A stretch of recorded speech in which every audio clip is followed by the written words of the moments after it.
हरिनाम संकीर्तन की युग धर्म हरे कृष्ण महामंत्र की जगत गुरु श्रील प्रभुपाद की संवेद गौर भक्तवृंद की दाय गौर सीतनाथ प्रेमानंदे हरि हरि बोल।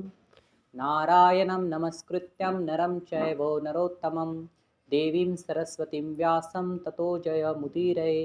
नष्टप्रायेषु अभद्रेषु नित्यं भागवत सेवया भगवती उत्तमश्लोके भक्तिर्भवति नैष्ठकी। कृष्णाय वासुदेवाय देवकी नंदनाय च नंदगोपकुमाराय गोविंदाय नमो नमः। नमो विष्णुपादाय कृष्णप्रेष्ठाय भूतले श्रीमते भक्तिवेदांत स्वामिनिति नामिने नमस्ते सारस्वते देवे गौरवाणी प्रचारिणे निर्विशेष शून्यवादी पाश्चात्य देशोतारिणे।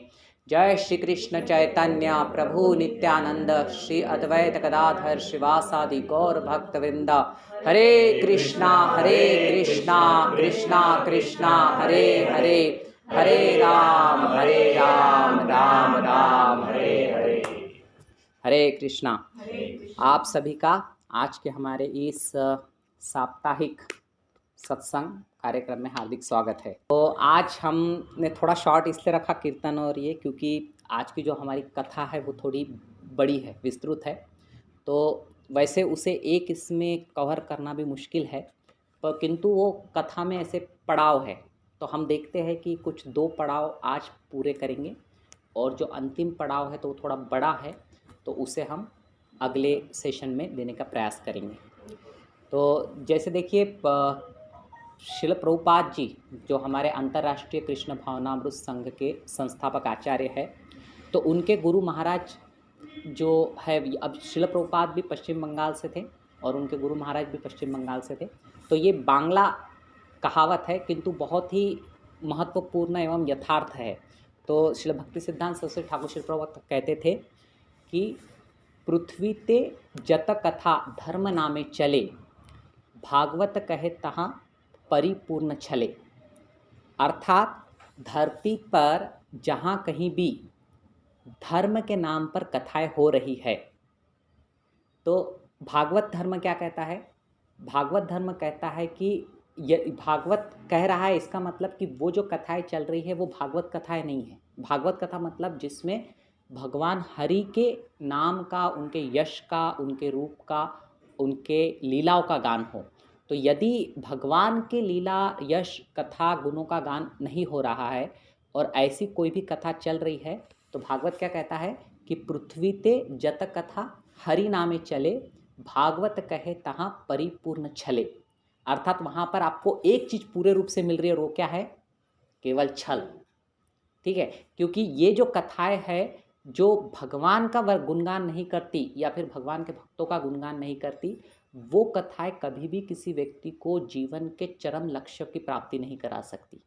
ठीक है, हम देखते हैं कुछ क्षणों के लिए वहाँ पर बहुत आनंद का वातावरण है, संगीत वाद्य लगे हैं, ठीक है, लोग झूम झूम के नाचते हैं, किंतु वो कथा समाप्ति होने के बाद दूसरे दिन या फिर कुछ घंटों बाद उनसे पूछा जाए कि क्या मिला, तो कुछ नहीं। तो ये महात्म्य है भागवत कथाओं का। तो इसीलिए हमारा ये प्रयास है कि वैसे देखा जाए तो आपको पता है कि भागवत जो है वो बहुत विस्तृत है। ठीक है, कुल 12 स्कंध है, अर्थात हम एक वर्ष में भागवत को पढ़ भी नहीं सकते, ये वास्तविकता है। तो हम सोच रहे हैं कि उसमें का जो कुछ छोटी छोटी कथाओं के रूप में आप सभी के साथ बांटने की कोशिश करेंगे, जिससे कि हम उसके मर्म को समझ पाए भागवत के। तो देखिए, आज की जो हमारी कथा है वो हम 5वें स्कंद से ले रहे हैं, और जिसका अध्याय का शीर्षक है भौतिक सुखों का जंगल। तो ये जो कथा है उसके पहले चतुर्थ अध्याय में नाभि महाराज के बारे में कहा गया है। तो नाभि महाराज ने बहुत तपश्चर्या की। तपश्चर्या के उपरांत जब भगवान प्रकट हुए तो उन्होंने भगवान से वरदान में मांगा कि भगवान मुझे आप जैसा पुत्र चाहिए। तो भगवान ने कहा, भगवान प्रसन्न हुए, भगवान ने कहा ठीक है, मेरे जैसा तो संसार में कोई और है नहीं, तो मैं ही तुम्हारा पुत्र बन के आऊँगा। तो फिर नाभि महाराज को भगवान किस रूप में प्राप्त हुए? ऋषभदेव, भगवान ऋषभ। तो ऋषभदेव जो है वो भगवान का ही अंश अवतार है, वो भगवान थे साक्षात ऋषभदेव। तो फिर ऋषभदेव पूरे पृथ्वी के राजा बने और उन्होंने 100 पुत्रों को जन्म दिया ऋषभदेव ने। तो वो 100 पुत्रों में जो सबसे बड़े पुत्र थे उनका नाम क्या था? उनका नाम था जिनके नाम से हमारे देश को नाम मिला है, भरत महाराज। ठीक है, तो 2 भरत हुए हैं, एक हुए हैं राम जी के भाई भरत। तो ये जो नाम है वो उनके वजह से नहीं मिला, ये जो नाम मिला है ये जो हमारे ऋषभदेव के अभी जो बड़े पुत्र है भरत महाराज, उनकी वजह से भारत नाम पड़ा है। तो क्यों दिया गया भारत, यानी देश को उनका नाम क्यों दिया गया? क्योंकि वो इतने महान राजा थे, एकदम मतलब जिसे हम कह सकते हैं कि राजर्षि, राजा और ऋषि ये दोनों जिसमें हो उसे राजर्षि कहा जाता है। तो वो राजर्षि थे और पूरे भारतवर्ष मतलब हम अभी भारत में रह रहे हैं। भारतवर्ष का अर्थ होता है, भारतवर्ष पूरी पृथ्वी को कहा जाता था। उस वक्त पूरी पृथ्वी पे एक ही जन साम्राज्य करता था, तो इसलिए हम उसे भारतवर्ष कहते थे। तो वो भारतवर्ष के सम्राट थे, अर्थात पूरे पृथ्वी के राजा भरत महाराज। और ऐसा उन्होंने कितने वर्ष राज्य किया पृथ्वी पर? कितने साल रहे होंगे सम्राट? 10, 15, 20, 100, वो रहे 10 लाख वर्ष। ठीक है, क्योंकि उस वक्त आयु भी उतनी हुआ करती थी। ठीक, कलयुग में 100 है, उसके पहले जो द्वापर युग था उस वक्त थी 1000। ठीक है, उसके जो राम जी का था मतलब त्रेता युग 10,000, ऐसा उसके पीछे 1 शून्य और बढ़ा दो तो 1 लाख। ऐसा तो ऐसा शास्त्र कहते हैं कि भरत महाराज के 10 लाख वर्ष किया है राज्य पृथ्वी पर।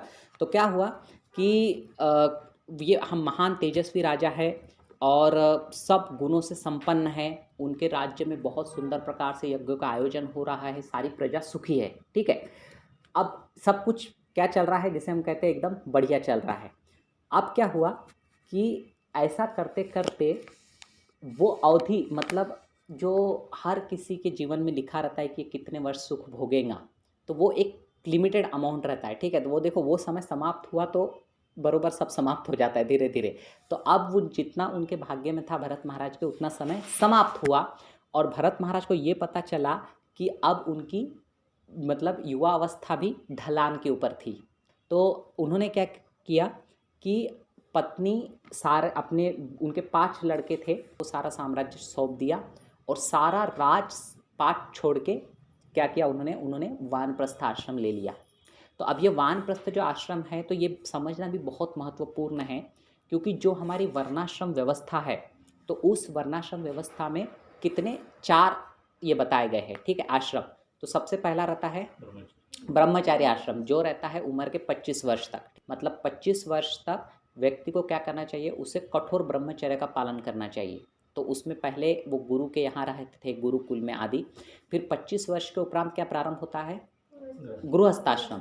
तो 25 वर्ष के उपरांत गुरु से आज्ञा लेकर वो व्यक्ति क्या करता था, वो विवाह आदि संस्कार करता था और वो गृहस्थाश्रम में प्रवेश करता था। और आगे के गृहस्थाश्रम फिर चलता है 50 वर्ष तक। फिर 50 के बाद क्या आता है, 51, 50 के बाद। ठीक है, 52। तो सबके पीछे देखिए 1 लगा है, तो वो क्या है, वो उसका प्रतीक है कि अब क्या हो गया, अब वानप्रस्थ की तैयारी करो, या फिर वानप्रस्थ का समय आ चुका है। और देखिए ये शास्त्र जो है वो इतने परफेक्ट है कि ये जो वानप्रस्थ है ये बहुत ज़रूरी है, जो कि आजकल हमें समाज में देखने नहीं मिलता, क्योंकि आसक्ति इतनी हो चुकी है कि अब ये बात और है कि पिछले ज़माने में व्यक्ति वानप्रस्थ मतलब वन की तरफ प्रस्थान करो। अब तो वन की तरफ जा नहीं सकते क्योंकि वन बचे ही नहीं है। ठीक है, आधे से ज़्यादा तो हमने काट खाए। तो कलयुग में तो वानप्रस्थ मतलब क्या है कि आपको जंगल नहीं जाना है, किंतु एक चीज़ आपको बहुत ध्यान से करनी है और वो है कि हमें क्या करना है कि जो हमारा सक्रिय जीवन है उसमें कमी करना है। ठीक है, सक्रिय जीवन से बाहर निकलना है धीरे धीरे।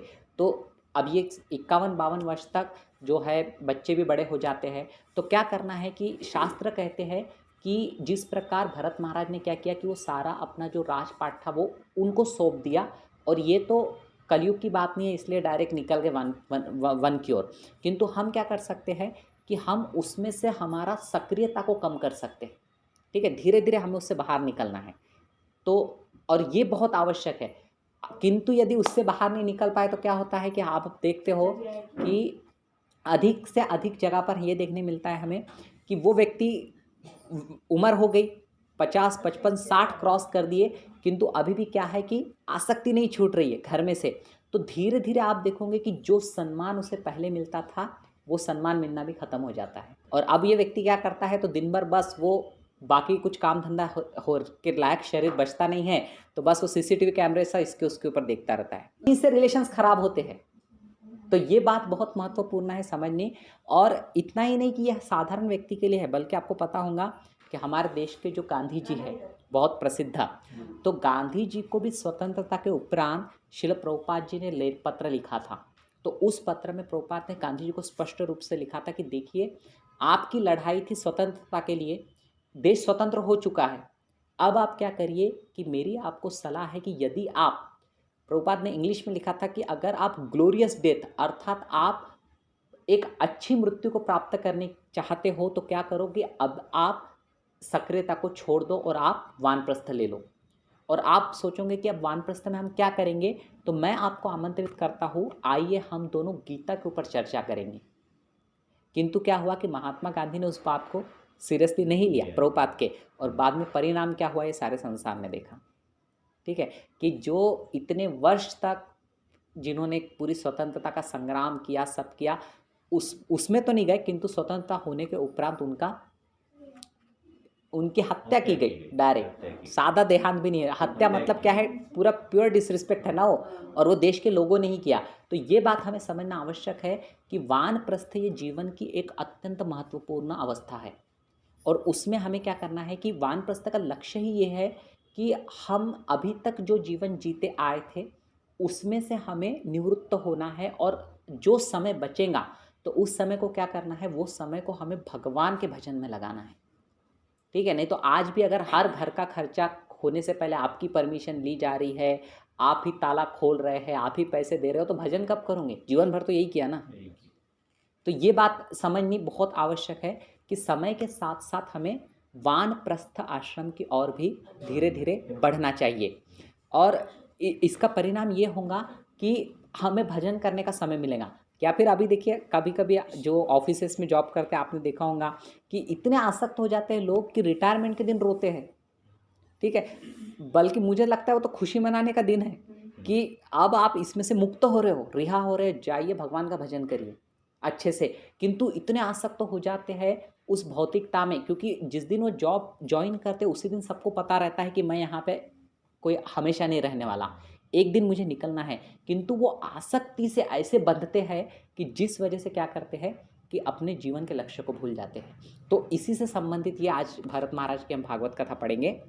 तो अब क्या हुआ कि भरत महाराज निकल गए वानप्रस्थ की ओर। तो वो कहाँ गए, तो कहते हैं वो गए पुलाह आश्रम। पुलाह आश्रम कहाँ पर है? गंडक नदी। क्या विशेषता है गंडक नदी की? शालिग्राम शिला है जो सारी वो गंडक नदी से निकलती है। तो गंडक नदी ये कुछ नेपाल के पोर्शन में आता है।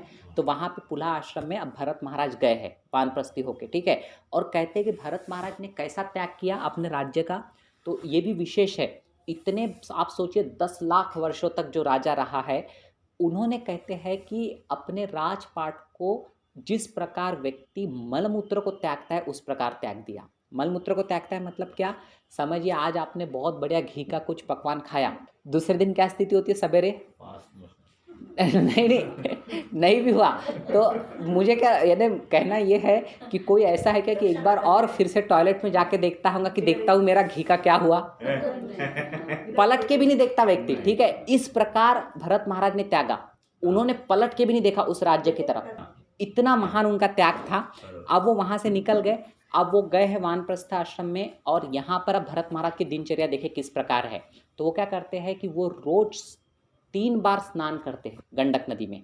ठीक है, प्रातःकालीन ऋग्वेदों के मंत्रों का उच्चारण करते हैं, और जो सूर्य भगवान है तो सूर्य नारायण है वो। ठीक है, मतलब उनके सूर्य मंडल में नारायण भगवान है सूर्य के रूप में, तो उनकी भी उपासना कर रहे हैं। और बहुत ही सुंदर तरह से ध्यान भजन आदि सब चल रहा है। तो यहाँ तक शास्त्र कहते हैं कि उन्होंने जो भक्ति की 9 स्थितियाँ होती है, ठीक है, जैसे हम कहते हैं आदो श्रद्धा, साधु संग, भजन क्रिया, अनर्थ निवृत्ति, निष्ठा, ठीक है, आसक्ति, भाव और अंतिम है प्रेम। तो कहते कि वो भाव तक पहुंच गए थे। इतनी उनकी बढ़िया भक्ति चल रही थी, ठीक है, भरत महाराज की, कि वो भाव के स्तर तक पहुंच चुके थे और मुखछाल से ढके रहते थे, मुखछाल पहनते थे। अब क्या हुआ कि एक दिन भरत महाराज नदी के किनारे बैठकर वो भजन कर रहे थे। प्रातःकाल का समय था। उतने में वहाँ पर एक हिरन आई, मतलब मादा हिरन, हिरनी भी जिसे कहा जाता है, वो गर्भवती थी और वो उस नदी का जल पी रही थी। ठीक है, भरत महाराज का ध्यान था उसकी ओर, तो वो जल पी रही है और पीते पीते क्या हो गया कि कहीं तो आसपास जोर से शेर ने दहाड़ लगाई। अब शेर ने दहाड़ लगाई तो देखिए ये जो हिरन है ये पहले से किस प्रकार का है, ये बहुत ही डरपोक किस्म का जानवर होता है। ठीक है, वो पानी पिएगा फिर ऐसा देखेगा कोई आ तो नहीं रहा है, कोई आ तो नहीं रहा है। ठीक है, या फिर प्रभुपाद भी बहुत सुंदर उदाहरण देते थे। प्रभुपाद कहते थे कि कभी आपने चिड़िया को दाना चुगते देखा है? कैसे खाना खाते, चिड़िया दाना कैसे खाती है? ऐसा नहीं है कि हमारे जैसा बिल्कुल दाने खाने में मगन है। वो एक दाना खाती है, फिर इधर देखती है कोई आ तो नहीं रहा, फिर देखती है इधर कोई आ तो नहीं रहा, फिर खाती है। तो शास्त्र कहते हैं कि ये जो 4 चीज़ें हैं ये हम में और पशुओं में बहुत कॉमन है। कौन सी? आहार निद्रा भय मैथुनम च सामान्य एतत् पशु भी नरानाम। मतलब आहार हम खाते हैं, पशु भी खाते हैं। आहार निद्रा हम सोते हैं, पक्षी भी सोते हैं। ठीक है, देखो रात को कोई पंछी आपको दिखेंगे नहीं, सोए रहते हैं सारे। उसके बाद भय, हमें भय लगता है, हमें डर लगता है, उसी प्रकार उन्हें भी डर लगता है। ठीक है, और अंतिम कहा गया मैथुन, मतलब मनुष्य संतान की उत्पत्ति करता है, उसी प्रकार जंगली जानवर प्राणी पक्षी ये भी उनके उनके संतानों की उत्पत्ति करते हैं। तो आहार निद्रा भय मैथुनम च सामान्य एतत् पशु भी नरानाम। तो अब चारों चीज़ें कॉमन है हम में और उनमें, तो अंतर क्या है? तो अंतर है धर्मो ही ऐसा महतो विशेषो धर्मेण हीना पशु भी समाना।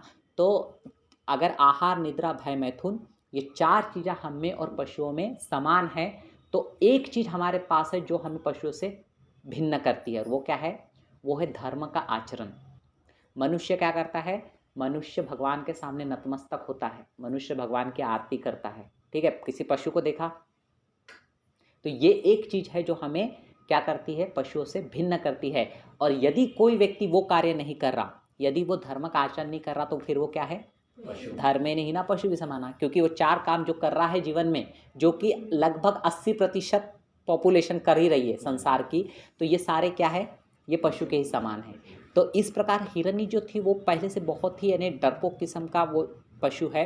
तो वो जैसी दहाड़ सुनी, तो शेर की दहाड़ इतनी भयानक होती है कि उस दहाड़ से उसने डर के मारे क्या किया? नदी के ऊपर छलांग लगा दी।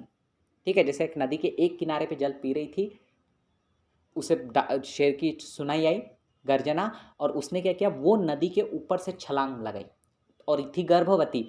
तो डर के मारे, और इस सारी अवस्था में क्या हुआ कि जब वो नदी के ऊपर से जा रही थी तो वहीं पर उसका गर्भपात हुआ, गिर गया जल में, और उस ओर जाके हिरनी गिरी। फिर वो उठी और लड़खड़ाते हुए एक गुफा में गई, किंतु गुफा में जाके उसका प्राण उसने त्याग दिए। तो ये सब भरत महाराज देख रहे हैं बैठ के। उन्होंने देखा कि हिरनी आई, जल पी रही थी, वहाँ शेर ने गर्जना की, उसके उपरांत इसने छलांग लगाया, उसका जो गर्भ था वो गिर गया जल में, और वो जाके उस तरफ मर गई।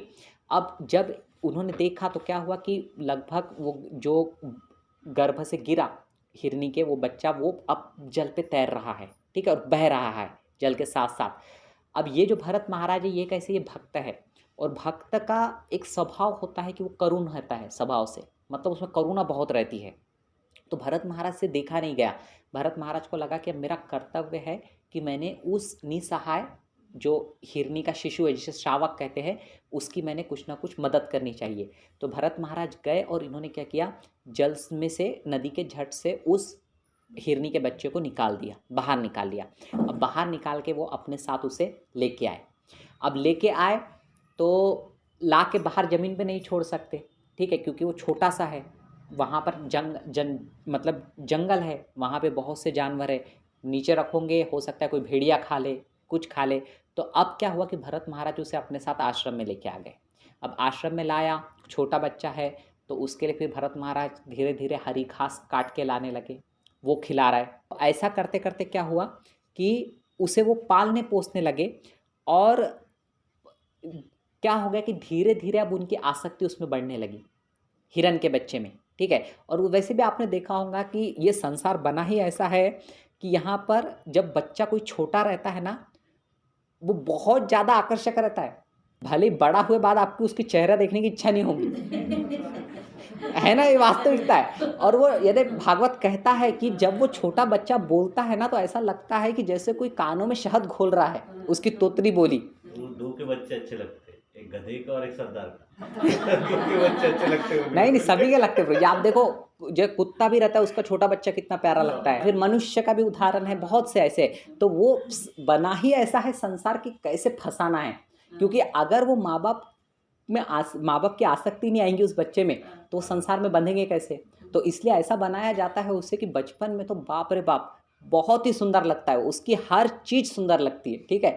बाद में फिर धीरे धीरे अपना रंग दिखाना चालू करता है। अब ये जो है हिरण का बच्चा, तो इसमें भरत महाराज की क्या हो गई है, आसक्ति उत्पन्न हो रही है। तो वो उसे क्या करते हैं, कभी अपने हाथों से खुजलाते हैं, कहते कभी कभी उसे चूमते हैं, कभी कभी उसे यानी सोते वक्त क्या करते हैं, उसे अपनी छाती पे बिठा के सोते हैं भरत महाराज। तो धीरे धीरे क्या हो गया कि अब हिरण की सेवा अधिक होने लगी, भगवान की सेवा कम हो गई। तो अब ये क्या हो गया कि भरत महाराज भी बहुत यानी इतना साधारण व्यक्ति नहीं है, ठीक है, ये महात्मा है, इनके भी ध्यान में आ गई ये बात कि हो रही है। पर वो क्या सोचते हैं, वो कहते हैं कि अपनी शरण में आए निसहाय व्यक्ति को मैं कैसे छोड़ूं। भले अब वो हिरण निसहाय नहीं रहा, क्योंकि अब वो तो बड़ा हो गया है ना, एक दिन का था, उस दिन बात और थी, किंतु आसक्ति होगी तो ये सोच रहे कि मैं इसे कैसे छोड़ सकता हूँ। किंतु यहाँ पर इनका अब क्या हो गया है, भजन कम हो गया है, और इनकी भरत महाराज की बहुत आसक्ति होगी। यहाँ तक लिखा गया कि भरत महाराज हिरण के साथ खेलते थे, उसके साथ घूमते थे, यदि खाते भी उसके साथ थे, ठीक है। भगवान के लिए पुष्प लाने जाना है जंगल में तो उसे साथ में ले जाते थे। इस प्रकार क्या हो गया कि धीरे धीरे मतलब ये देखिए, खाना उसके साथ, सोना उसके साथ। तो शास्त्र हमारे कहते हैं कि 6 चीज़ा है, ददाति प्रतिगुह्णाति गुह्यम आख्यति पुच्छति भुंक्ते भोजयते चैव षड्विधा प्रीति लक्षणम। कि अगर आपको लगता है कि आपकी किसी के साथ प्रीति बढ़े, स्नेह बढ़े, तो क्या करो, 6 काम करो। कौन से 6 काम कहे हैं, ददाति प्रतिगुह्णाति। एक तो आप उन्हें कुछ भेंट दो, उपहार दो, या फिर पहला दूसरा, या फिर उनसे उपहार स्वीकार करो, ददाति प्रतिगुह्णाति। गुह्यम आख्याति, उनसे क्या है जो एकदम कॉन्फिडेंशियल बातें हैं वो उन्हें बताओ या फिर उनसे पूछो, गुह्यम आख्याति पुच्छति। पांचवा क्या क्या गया, भूंगते, क्या करो, उन्हें आप अपने साथ अपने इधर खाना खाने को बुलाओ, प्रसाद लेने को बुलाओ, या फिर आप उनके इधर प्रसाद लेने को जाओ। तो ये 6 चीज़ें बताई गई। तो अगर ये 6 चीज़ें आप किसी के साथ नियमित रूप से करोगे तो क्या होगा, षड्विधा प्रीति लक्षणम। तो इन 6 चीज़ों से आपकी प्रीति धीरे धीरे बढ़ना चालू हो जाती है। तो अब ये 6 चीज़ें हो ही रही है लगभग, भरत महाराज ही उसको ला के दे रहे, खुद भी खा रहे हैं, उसे साथ में खिला रहे हैं, सो रहे हैं साथ में उसे लेके, घूम रहे हैं। तो इस प्रकार क्या हो गया कि भरत महाराज की बहुत अधिक आसक्ति बढ़ गई। और कहते इतनी आसक्ति बढ़ गई कि जब करने बैठे हैं, यहाँ पे चल रहा है ऐसे हरे कृष्ण कृष्ण कृष्ण हरे हरे, आँख खोल के कहा गया हिरण का बच्चा, हरे राम राम, हाय है, ठीक है, हरे राम राम राम हरे हरे। फिर ऐसा इतना मतलब ध्यान पूरा हिरण में। उन्हें ये बात समझ में ही नहीं आई कि वो यानी एक प्रकार से भक्त लोग कहते हैं कि भक्ति में पतन हो रहा है, ये बात उनके ध्यान में ही नहीं आ रही है। उन्हें ये समझ रहा है कि मेरा भजन कम हो रहा है, किंतु सोचते हैं कि नहीं, मैं तो क्या कर रहा हूँ, मैं किसी निसहाय की सहायता कर रहा हूँ। तो इस प्रकार उनका धीरे भजन में से भी ध्यान हट गया, पूरा ध्यान उनकी तरफ। और कहते कि वो क्या करता था, जब करने बैठते थे ना, तो वो तो पशु, तो ये ध्यान करने की कोशिश कर रहे, वो आता था अपने पीछे सिंग से इनकी पीठ खुजाता था, और इनका ध्यान कुछ कुशा घास लेके आए यज्ञ करने के लिए, तो घास को जूठा कर देता था, ठीक है। तो इस प्रकार वो पशु भी अपनी वृत्ति में बाज नहीं आ रहा था, और भरत महाराज तो पूरी तरह स्नेह में ये थे। अब क्या हो गया कि धीरे धीरे ऐसे स्नेह पाश से बन गए। एक दिन सूर्यास्त का समय हो गया, किंतु वो हिरण का बच्चा जंगल से लौटा ही नहीं। अब जब ये लौटा नहीं तो भरत महाराज की जो स्थिति हुई, तो आप समझ सकते कि यदि किसी में इतना स्नेह है, तो जनरली हम देखते हैं कि माता पिता की स्थिति होती है, बच्चे में बहुत स्नेह होता है और वो स्कूल से 5 बजे तक आ जाता है। एक दिन क्या हुआ, 7 बज गए, बच्चा स्कूल से आया ही नहीं, क्या स्थिति होंगी, बस वो स्थिति होगी भरत महाराज की। एकदम शोकाकुल हो गए और इतना विलाप करने लगे कि यहाँ तक कह रहे हैं कि शायद मैंने जीवन में कोई पुण्य कर्म किया ही नहीं, इस वजह से मुझे आज ये दिन देखना पड़ रहा है कि वो हिरन का बच्चा आया नहीं।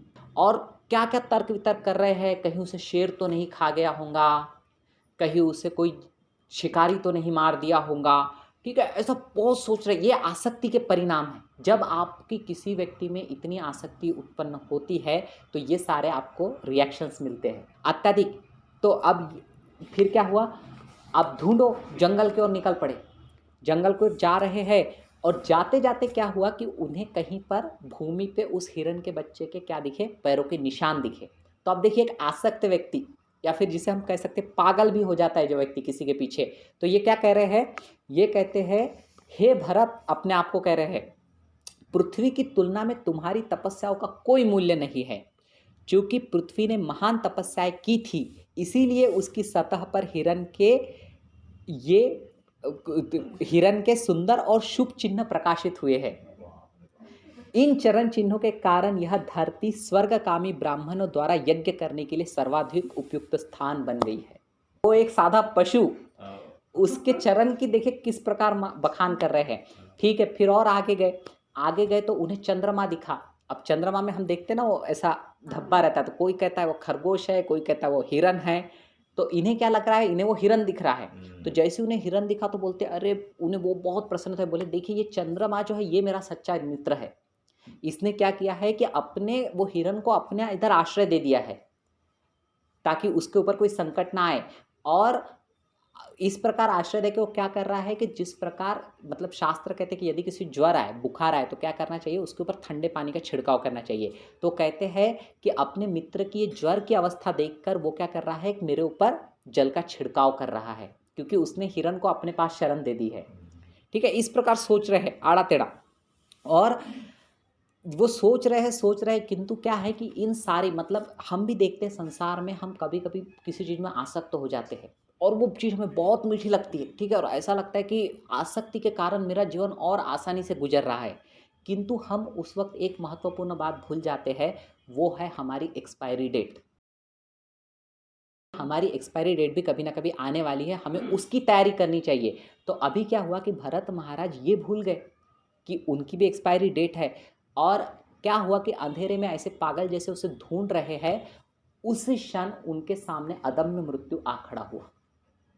और क्या हुआ कि ढूंढते ढूंढते वो एक पहाड़ी में से नीचे खाई में गिर गए और उनकी मृत्यु के सामने खड़ी हो गई। और वो गिरे, और गिर के क्या हुआ, गिरते वक्त कहते हैं मृत्यु के वक्त भी उन्हें उस हिरन का ही स्मरण था। और उस वक्त भरत महाराज ने अपने प्राण त्याग दिए।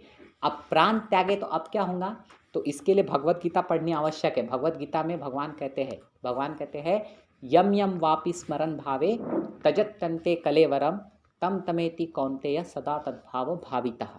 अर्थात यम यम वापि, जिस जिस भाव में, तजत्यन्ति कलेवरम, व्यक्ति जिस जिस भावना में अपने इस शरीर को त्यागता है, तम तमेति कौन्तेय सदा तद्भाव भावितः, वो उस भाव को ही प्राप्त होता है।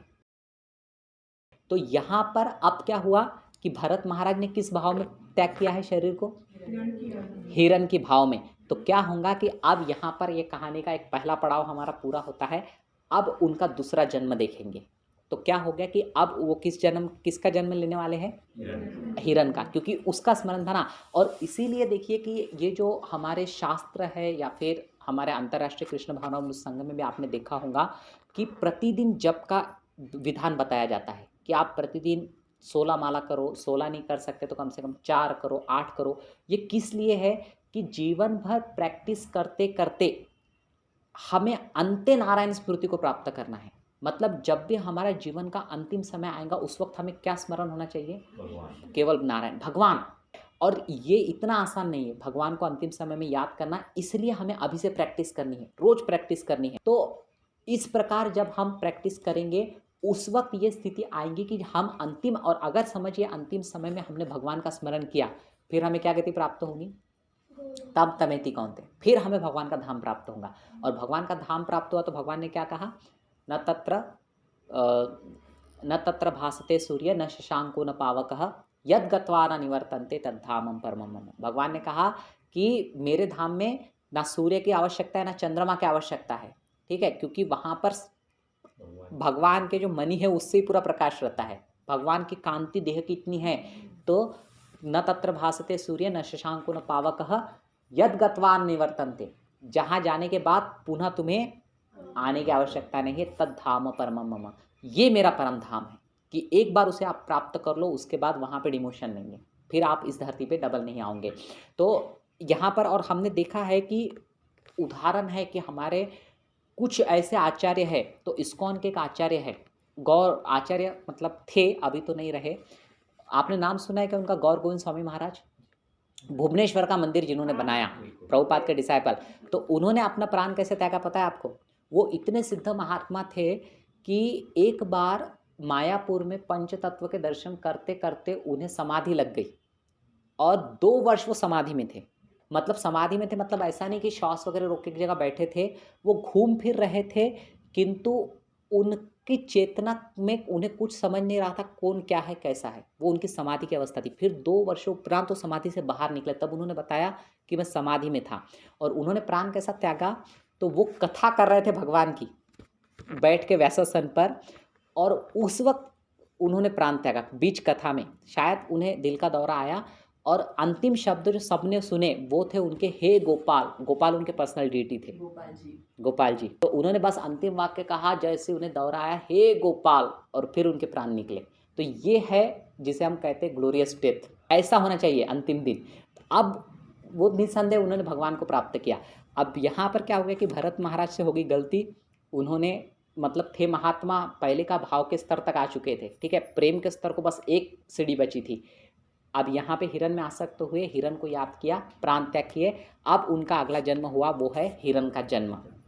किंतु क्या हुआ कि ये जो हिरण का जन्म हुआ उनका तो साधारण हिरण जैसा नहीं था, क्योंकि ये कोई साधारण व्यक्ति नहीं थे, ठीक है, वो भाव के स्तर तक पहुँच चुके थे।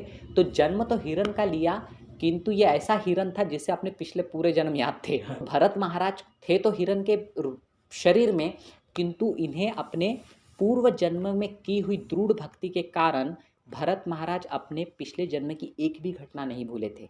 उन्हें सब याद था कि क्या क्या हुआ, मैं किस प्रकार राज्य छोड़ा, किस प्रकार मैं पुलाह आश्रम में आया, तपश्चर्या कर रहा था, हिरण का बच्चा आया, मैं उसमें आसक्त हुआ, वो एक दिन वो नहीं आया तो मैं उसे ढूंढने निकला और मैं पहाड़ी से गिर के उसे को याद करते करते मेरी मृत्यु हो गई। तो ये सब उन्हें याद है हिरण के रूप में, ठीक है। किंतु अब क्या हो गया, वो हम कहते हैं ना, दूध का झला छाछ को भी फूक फूक के पीता है। तो ये स्थिति होगी भरत महाराज की। अब उन्होंने बोले ठीक है, एक बार तो मेरे से गलती हुई, किंतु इस जन्म में गलती नहीं होंगी। उन्होंने दृढ़ ये संकल्प किया और निरंतर पश्चाताप। अब क्या है कि हिरण के रूप में है, किसी को बोल तो सकते नहीं है, कुछ नहीं। तो क्या किया कि ये ऐसे हिरण था कि जो ना बाकी हिरणों के साथ चरने जाता था, ना उनके साथ खेलता था, ना कूदता था, बल्कि क्या अवस्था में रहते थे, तो निरंतर पश्चाताप। उन्होंने निरंतर पश्चाताप में भौतिक जीवन से अनासक्त कालंजर पर्वत पर अपनी माता को छोड़कर वे पुलत्स और पुलह के आश्रम पर लौट आए। बिना किसी कुसंग से सूखी घास खाकर अपना शरीर पोंछते और नियमित रूप से नदी में स्नान करते हुए अपनी मृत्यु की प्रतीक्षा करने लगे। तो देखिए यहाँ पर ये मनुष्य जीवन का महत्व बताया गया है। भले ही भरत महाराज को अपनी गलती पता है, ठीक है, किंतु प्रॉब्लम क्या है कि कोई पशु योनि में से डायरेक्ट भगवत धाम प्राप्त नहीं कर सकता। मनुष्य जीवन ही एक ऐसी बीच की कड़ी है कि जिस कड़ी में से व्यक्ति, ये एक और है हमारा भौतिक जीवन का जन्म मृत्यु का चक्र, दूसरी ओर है भगवत धाम, ठीक है। तो जन्म मृत्यु का चक्र मतलब पुनरपि जननम पुनरपि मरणम पुनरपि जननी जठने शयनम। तो हम बार बार जन्म ले रहे हैं, कभी कुत्ते का, कभी भेड़िए का, कभी बंदर का, ऐसे अलग अलग जन्म लिए और क्या हो रहे हैं, मर रहे हैं। तो ये हो गया जन्म मृत्यु का चक्र जो चल ही रहा है कंटिन्यू। तो ऐसे हमारे अभी तक कई जन्म हो चुके हैं, ठीक है। भगवान भी भगवद गीता में कहते हैं बहुने में व्यतीतानि जन्मानि तव च अर्जुन, कि हे अर्जुन तुम्हारे इसके पहले बहुत से जन्म हो गए। तो ये जो जन्म मृत्यु का चक्र है, तो हमारा लक्ष्य क्या है, हमारा लक्ष्य है कि देखिए यदि आप थोड़ा स्मरण करोगे तो ऐसा कौन सा व्यक्ति है यहाँ पे कि जो कह सकता है कि मैंने जन्म लिया, आज से कुछ 30-40 साल बाद, और तब से मुझे आज तक एक भी दुख सहना नहीं पड़ा, और मैं केवल मज़ा ही मज़ा कर रहा हूँ। कोई होगा तो हाथ उठाइए कृपया। कष्ट, कई बार बीमार पड़े, ठीक है, कई बार फ्रैक्चर हुए होंगे, कई बार किसी ने अपमान किया, कई बार क्या क्या नहीं हुआ। तो ये तो निश्चित है कि अगर यहाँ इस संसार में जन्म लेंगे तो हमें कष्ट भुगतना ही है, क्योंकि ये संसार बना ही है उस लिए। और सबसे बड़ा कष्ट अभी बाकी है, ठीक है, आप सभी का, मेरा भी, और वो है मृत्यु। क्योंकि जो मृत्यु होती है ना, उस वक्त कहते हैं इतना भयंकर कष्ट होता है वो व्यक्ति को, वो बता नहीं सकता, किंतु वो कष्ट होता है मृत्यु के समय। इसलिए मृत्यु ये सबसे बड़ा दुख है इस संसार का। तो ऐसे जन्म मृत्यु के चक्र से बाहर निकलना, ये हमारा लक्ष्य है। यहाँ पर है जन्म मृत्यु का चक्र, यहाँ पे भगवत धाम। तो हमने पहले ही कहा कि भगवत धाम मतलब भगवान ने क्या कहा, यद गत्वा न निवर्तन्ते, एक बार उसे प्राप्त कर लेना, फिर हम डबल इस चक्र में नहीं आएंगे। किंतु इन दो को जो जोड़ता है, वो बीच की कड़ी क्या है, वो है मनुष्य जन्म। केवल मनुष्य जन्म में ही ये फैसिलिटी है कि भगवान की हम भक्ति करके वहाँ जा सकते हो, बाकी जन्मों में भगवान की भक्ति हो ही नहीं सकती, ठीक है। वो केवल मतलब वो एक्सेप्शन थे हनुमान जी वगैरह, जिन्होंने वानर के इसमें भी भगवान की भक्ति कर ली। किंतु आज के युग में हम ये बात कह सकते हैं कि दूसरे किसी भी रूप में भगवान की भक्ति नहीं की जा सकती। भगवान की भक्ति करने के लिए मनुष्य का शरीर आवश्यक है, ठीक है। तो इस वजह से अब ये हिरण के शरीर में है, इसलिए इन्हें पता है कि मैं अभी मुक्त नहीं हो सकता। तो ये क्या कर रहा है कि हम देखा कि इन्होंने क्या किया, अपने उनके जो हिरण माता पिता थे वो छोड़ दिए। और वो शास्त्र भी कहते जन्मे जन्मे पिता माता पाए, हरि गुरु मिले ना करहु उपाय। मतलब हर जन्म में आपको दो चीज़ें तो मिलती है, वो क्या है, माता पिता। ऐसा कोई है क्या प्राणी पशु पक्षी कि जो बिना माता पिता के उत्पन्न हो गया? तो ये कह रहे हैं कि हर इसमें क्या होने वाला है, हर जन्म में आपको माता पिता तो मिलने वाले हैं, किंतु हर जन्म में कौन नहीं मिलेंगे, गुरु नहीं मिलेंगे, ठीक है, गुरु नहीं मिलेंगे, भगवान नहीं मिलेंगे। तो हमें प्रयास इसलिए करना है कि हमें भगवान और गुरु मिल सके, ठीक है, करहु उपाय, तो इसलिए प्रयत्न करना है। तो अब ये क्या कर रहे हैं कि इन्होंने वो माता पिता को छोड़ दिया, उनके हिरनी माता पिता को कलंजा पर्वत पर, और ये फिर से आ गए, कहाँ पर आए ये आए हैं पुलहा, पुलत्स और पुलहा ऋषि के आश्रम के पास आ गए। अब वहाँ पर आए हैं और सूखी घास खा रहे, बिना किसी कुसंग के, कोई कुसंग नहीं कर रहे हैं, ठीक है। अगले बार भी देखेंगे हमें कुसंग का बहुत इंपॉर्टेंट रहेगा, तो उस वक्त इस पर ज़्यादा हम चर्चा करेंगे। तो बिना किसी कुसंग के सूखी घास खा रहे हैं और नदी में स्नान कर रहे हैं, और उसी के साथ क्या कर रहे हैं, अपने मृत्यु की प्रतीक्षा कर रहे हैं। वो ये देख रहे हैं कि अब मैं कब इस शरीर को छोड़ूं, क्योंकि ये शरीर जब तक छूटेगा नहीं तब तक मनुष्य का शरीर प्राप्त होगा नहीं और भगवत धाम के दरवाजे खुलेंगे नहीं। तो इस प्रकार क्या हुआ कि धीरे धीरे अब समय आ रहा है कि वो हिरण अपना ये शरीर त्यागेगा, अर्थात भरत महाराज अपना शरीर त्यागेंगे।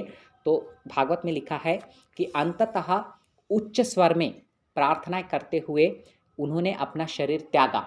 और शरीर त्यागते वक्त उन्होंने क्या प्रार्थना की, उन्होंने कहा कि संपूर्ण सृष्टि के नियंता तथा प्रत्येक जीव के हृदय में परमात्मा रूप में निवास करने वाले हे पूर्ण पुरुषोत्तम भगवान, आप समस्त यज्ञ और योग सिद्धियों के मूर्तिमान स्वरूप है तथा आप अत्यंत सुंदर है।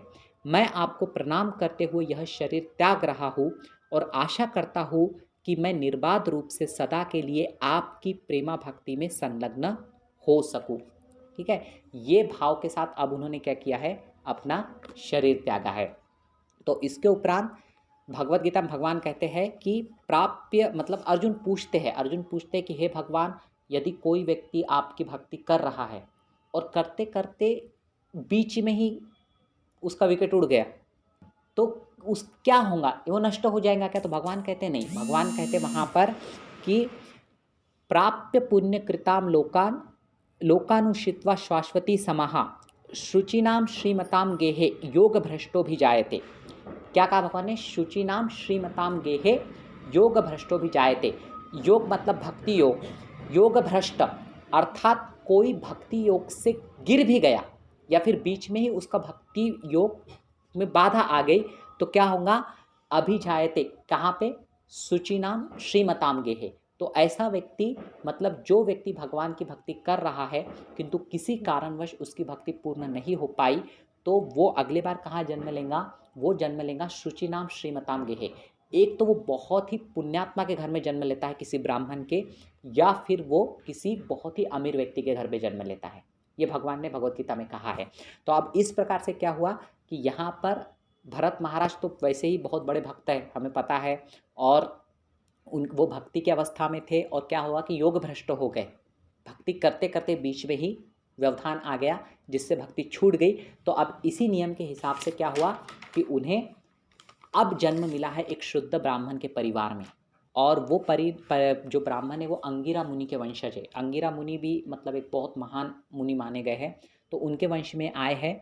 और उनके जिस ब्राह्मण के घर पे उन्होंने जन्म लिया है, वो ब्राह्मण कैसे है, वो सदैव संतुष्ट रहने वाले हैं, सदैव संतुष्ट, सहनशील, मृदु और अद्वेषी ब्राह्मण है, मतलब किसी से द्वेष नहीं करते। और ऐसे ब्राह्मण की 2 पत्नियां हैं उन ब्राह्मण की, जिनके घर पे ये जन्म लेने वाले हैं। तो जो पहली पत्नी है उससे उन्हें 9 पुत्र प्राप्त है वो ब्राह्मण को, और जो दूसरी पत्नी है उन्हें जुड़वा एक बेटा एक बेटी है। तो वो जो जुड़वा में के जो बेटे हैं वो है भरत महाराज, और ये है जड़ भरत नाम से अभी ये जाने जाएंगे इस जन्म में। तो अब इनकी जो कथा है, तो समय तो हो गया है, तो लेना है थोड़ी क्या, ठीक है लेते, क्योंकि उनकी कथा बहुत इंटरेस्टिंग है। तो अब क्या हुआ कि ये जो जड़ भरत के रूप में ये जन्मे हैं, तो अब यहाँ पर भी भरत महाराज को वही बात है, मतलब जो हिरण के जन्म में था वो ही पूरी स्मृति भरत महाराज को है। उन्हें उनका हिरण का जन्म भी याद है, उन्हें उनका पहले का भरत सम्राट का भी जन्म याद है, जिसमें उन्होंने हिरण के से आसक्त हुए थे। तो अब क्या हो गया कि भरत महाराज को ये सब याद है। अब ये क्या सोच रहे हैं, ये सोच रहे हैं कि अब यहाँ पर सबसे पहले मतलब व्यक्ति को बचना किससे चाहिए। ये जो जड़ भरत महाराज जी का है ना, ये शिक्षाओं से भरा है पूरा। वो कह रहे हैं कि उन्हें सदा भय रहता है। किसका भय रहता है? अब इन्हें तो किसी जंगली जानवर का भय नहीं है, इन्हें भय है अपने संबंधियों और पड़ोसियों का। क्यों भय है? क्योंकि उन्हें भय है कि वे अपने अभक्त संबंधियों और पड़ोसियों के संग के कारण पुनः अपने भक्ति प्रत से भ्रष्ट न हो जाए। ठीक है, देखो जनरली क्या देखा जाता है, अब आप लोगों के लिए वो थोड़ा एक्सेप्शन होगा कि आपके पड़ोसी सत्संग, कथा, कीर्तन आदि का आयोजन करते, किंतु जनरली संसार में आप देखोगे तो आपको दिखेगा कि जो पड़ोसी रहते हैं ना, सबसे पहले पैर पीछे खींचने का काम करते हो। ठीक है, अभी हमारे एक अमरावती में इस्कॉन मंदिर के पास की घटना है। वहाँ का एक बता रहे थे भक्त, वो बोले कि उनके घर मालक ने क्या किया, तो कहते हैं कि बाजू के व्यक्ति ने कुछ नवी कार ली, तो इन्होंने भी 1 हफ्ते में नवी कार ली। और वो कहते हैं कि वो हंस के बता रहे थे, बोलते प्रभु जी उसमें मजे की बात ये है कि जिन्होंने कार ली इनको कार चलाते नहीं आती, तो वो कार लाए है उस दिन से पड़ी है 1 महीने से धूल खाते हुए। कंपटीशन में कार आई। तो ये स्थिति है, ऐसा ईर्षा भाव है। तो इस प्रकार से क्या हुआ कि अब यहाँ पे भरत महाराज भी ये सोच रहे हैं कि अगर मैं अपने इन पड़ोसी और संबंधियों से के साथ रहूँगा तो क्या होगा, ये मुझे फिर से अपने कुसंग में लेंगे और मुझे भक्तिपात से भ्रष्ट कर देंगे। तो उन्होंने क्या किया कि अब उन्होंने एक उसके ऊपर एडवांस सॉल्यूशन निकाला ढूंढ के। क्या किए, वो पागल जैसा रहते थे सदैव, मतलब पागल जैसे मतलब ऐसे रहते थे कि गूंगे, बहरे और मुक्के जैसा व्यवहार करते थे। तो ऐसे व्यक्ति के पास कौन आएगा, बल्कि वो वैसे थे नहीं, उन्हें बात पता थी अच्छे से, किंतु वे जानबूझ के वैसा व्यवहार करते थे। और उनका लक्ष्य केवल ये था कि इस वजह से क्या होगा कि लोग मुझे अकेला छोड़ देंगे, ठीक है, लोग मेरे आसपास नहीं आएंगे। तो ये बहुत ही, जिसे हम कह सकते हैं कि एक भक्ति का बहुत ही महत्वपूर्ण तत्व है, जिसे कहा गया है असंग संग त्यागात यही वैष्णव आचार। तो सबसे पहले हमें ये देखना पड़ेगा कि हमारा जो संग है वो किन लोगों के साथ है, क्योंकि यदि आप सांसारिक लोगों का या फिर कुसंग का संग करोगे तो धीरे धीरे क्या हो जाता है कि आपकी भक्ति भी वहाँ पर नष्ट होती है। और धीरे धीरे आप देखिए कि मैक्सिमम, या फिर देखिए एक आधे घर का हम उदाहरण लेते हैं कि वहाँ पे जो छोटा बालक है वो बचपन से बहुत अच्छा रहता है, ठीक है, बिगड़ता कब है, जब वो बाहर निकलता है। ये जो संग है ये बहुत महत्वपूर्ण रहता है। तो ये छोटे बालक के ऊपर अप्लाई नहीं है, वैसे देखा जाए तो ये हमारे ऊपर भी अप्लाई होता है, हम किसका संग कर रहे हैं। तो मैक्सिमम इसलिए हमें कोशिश ये करनी चाहिए, और इसीलिए सत्संग आदि का आयोजन किया जाता है कि संघ कैसा मिले, सब अच्छा संघ बने। तो अच्छा संघ बनाने की वजह से ही ये अंतर्राष्ट्रीय कृष्ण भावनामृत संघ की स्थापना की। वो संघ करने के पहले प्रभुपाद कहते थे, मेरा केवल एक उद्देश्य था कि ये संघ बनाकर मैं क्या करना चाहता था कि मैं अच्छे लोगों को एक साथ लाना चाहता था, जिस वजह से वो एक में को प्रोत्साहन दे और सब मिलकर आगे बढ़े। तो इस वजह से भरत महाराज अब क्या कर रहे हैं कि पागल जैसे बन के घूम रहे हैं, कि जानबूझ के ऐसा कि कोई आसपास ना भटके। ठीक है, तो गूंगे मुक्के और पागल जैसे घूम रहे हैं। और अब क्या हो गया, किंतु पिता जो है उनके भरत महाराज के, तो भरत महाराज के पिता का उनके ऊपर बहुत स्नेह है। तो वो क्या करते हैं, वो चाहते हैं कि मेरे बेटे को कुछ सिखाओ। तो वो कोशिश करते हैं कि बेटा कुछ सीख लो, किंतु ये जानबूझ के पागल जैसा व्यवहार करते हैं। तो उसमें मतलब वो कहते हैं कि भरत महाराज को, छोटे हैं अभी तो सिखा रहे हैं कि हाँ, जैसे हर माता पिता सिखाते हैं कि जब मलमूत्र विसर्जन करके आ रहे हो तो उसके उपरांत क्या करना है, हमें हाथ पैर धोना है। तो भरत महाराज क्या करते थे, जानबूझ के पहले जाते हैं बढ़िया साबुन से हाथ पैर धोते हैं और उसके बाद मलमूत्र विसर्जन करते हो डायरेक्ट घर में आ जाते हैं।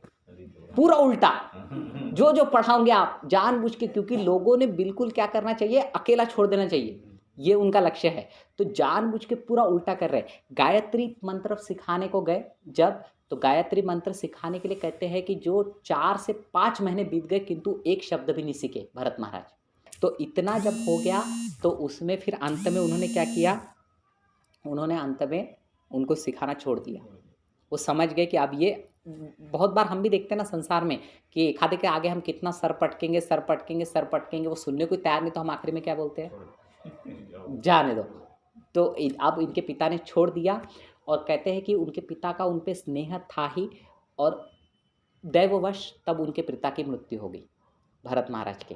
तो अब जब भरत महाराज के पिता की मृत्यु हो गई है तो ऐसा आचरण है कि इन ऐसे व्यक्ति का विवाह तो कर सकते नहीं, क्योंकि वो बिल्कुल अवधूत पागल जैसे घूमते हैं। कहते कपड़े भी नहीं पहनते थे, ठीक है, बस एक जूना सा लंगोट था और स्नान का तो प्रश्न ही नहीं था। कई महीने बीत गए, स्नान नहीं कुछ नहीं। और जो उनके गले में जनेऊ था, ब्राह्मण थे ना, तो कहते वो इतना काला हो गया था कि उसे पहचान भी नहीं पा सकते थे कि ये जने हुए। किंतु देखिए ये ऐसा नहीं है कि आप, हम इसे देखें कि अरे ये कैसे रह रहे हैं। अभी ये क्या है, ये सिर्फ इसके पीछे सस्पेंस है बहुत बड़ा जो आगे आने वाला है।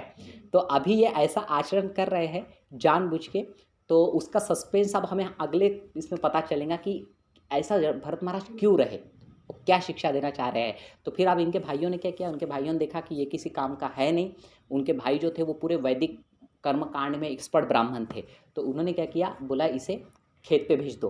वैसे भी हम देखते हैं ना घर में एक आधा व्यक्ति है, अगर वो घर वालों के हिसाब से काम नहीं कर रहा है तो क्या करते हैं, चलो खेत पे भेज दो इसे। तो उनको खेत पे भेज दिया और उनका काम था कि रात भर दिन भर क्या करना है, खेत की रखवाली करना है, चिड़िया से, जंगली सुअरों से, आदियों से जो खेत खराब करते हैं। तो अब ये जड़ भरत महाराज वहाँ पर है खेत पे, और इनका एक विशेषता है कि बहुत सहनशील है, ये किसी चीज़ को विरोध नहीं करते। कहते इतनी मेहनत करने के बाद भी उनके भाई लोग क्या करते थे, तो उनके भाई उन्हें टूटे चावल का भूसा, कीड़े लगा अनाज, भोजन पकाते समय पेंदी से चिपक कर जला हुआ भोजन देते थे। ठीक है, किंतु भरत महाराज क्या करते थे कि बिना किसी दुर्भावना के उसे स्वीकार कर रहे हैं।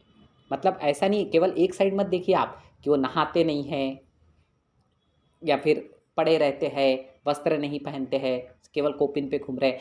किंतु दूसरी तरफ ये भी देखिए कि उनकी सहनशीलता कितनी है, कि इतना दिन भर उनसे खेत में काम कराने के बाद भी उनके साथ ऐसा आचरण किया जा रहा है, किंतु वो बिना किसी दुर्भावना के जो भी उनको मिल रहा है स्वादिष्ट, बिना स्वाद का, कच्चा पका, उसे वो समभाव से खा लेते हैं और उसी में क्या रह रहे हैं, संतुष्ट रह रहे हैं। ठीक है, तो इस प्रकार जब वो एक बार ऐसे, अब लास्ट एक लेते हैं किस्सा 2 मिनट में, उसके बाद समाप्त करेंगे। तो इस प्रकार जड़ भरत महाराज खेत में रखवाली कर रहे हैं। तो क्या हुआ कि वहाँ पर एक डाकू था, तो वो डाकू को कोई संतान नहीं थी। तो अब ये जो डाकू रहते हैं तो इनके जो उपाय भी रहते हैं, ये अघोरी रहते हैं सारे। तो उनको किसी ने बताया कि यदि तुम भद्रकाली को किसी नर पशु की बलि दो, नर पशु मतलब ऐसा नर जो पशु के समान है।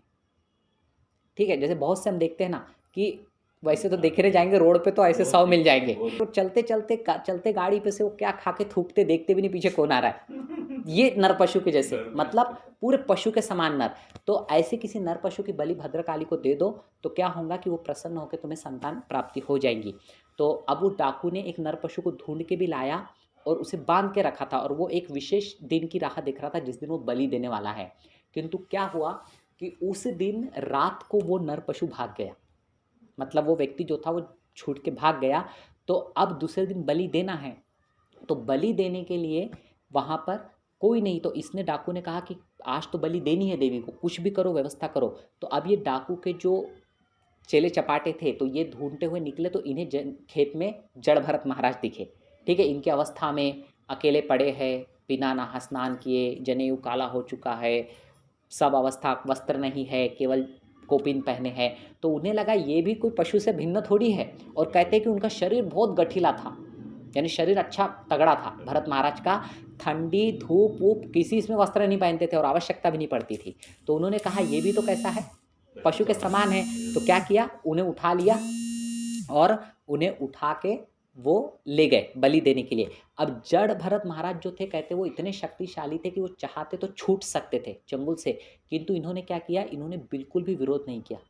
उन्होंने क्या कहा, राखे कृष्ण मारे के, मारे कृष्ण राखे के।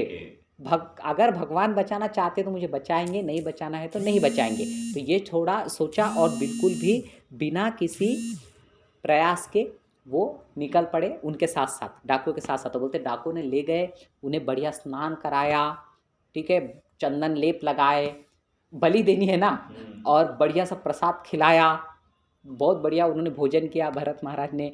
तो अब ये तो भरत महाराज की स्थिति है, किंतु हम देखते हैं कि जैसे कसाई जो रहते हैं रोड पे के, ठीक है, तो रोड पे के कसाई जो रहते हैं, तो देखो वहाँ पर जो बकरियाँ वगैरह बंधी रहती है, तो वहाँ पे बंधी हुई बकरियों के लिए हरा घास रहता है। तो एक बकरी कट रही है, फिर भी दूसरी बकरी क्या करती है, बढ़िया हरा घास खाते रहती है। तो प्रभुपाद कहते थे ये है पशु वृत्ति। ये यहाँ पर अंतर समझ में आता है मनुष्य और पशु में का।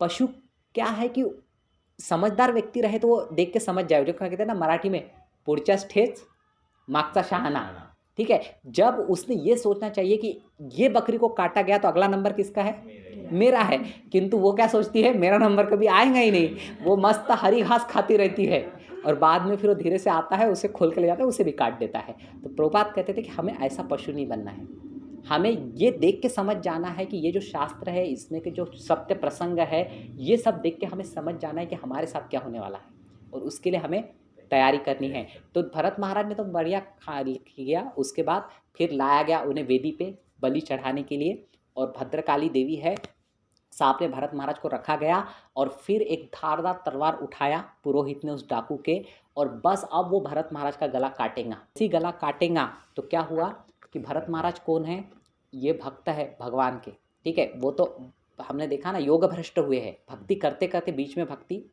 टूटी है। अब इतने बड़े वैष्णव की अगर आप ऐसी अवस्था करोगे तो देवी ये कैसे स्वीकार कर सकती, भद्रकाली, क्योंकि आफ्टर ऑल ये सारे जो देवी देवता है ये कौन है, ये सब भगवान के सेवक हैं, ये भगवान के अंग है। तो वो कभी भी किसी वैष्णव का अपमान सहन नहीं कर सकते, जो कृष्ण का भक्त है उसका अपमान वो सहन नहीं कर सकते। तो जैसे ही वो तलवार चढ़ाएगा तो धार से आवाज करके वो मूर्ति फटी देवी की, और उसमें से साक्षात भद्रकाली प्रकट हुई।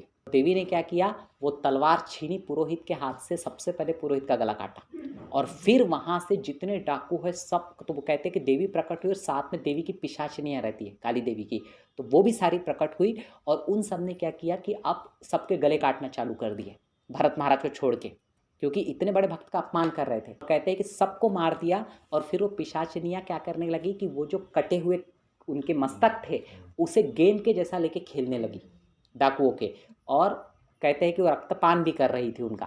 तो उसमें फिर भरत महाराज वहाँ से निकल गए पुनः अपने खेत की ओर। तो फिर यहाँ पे हम विराम देते हैं क्योंकि 8 बज गए।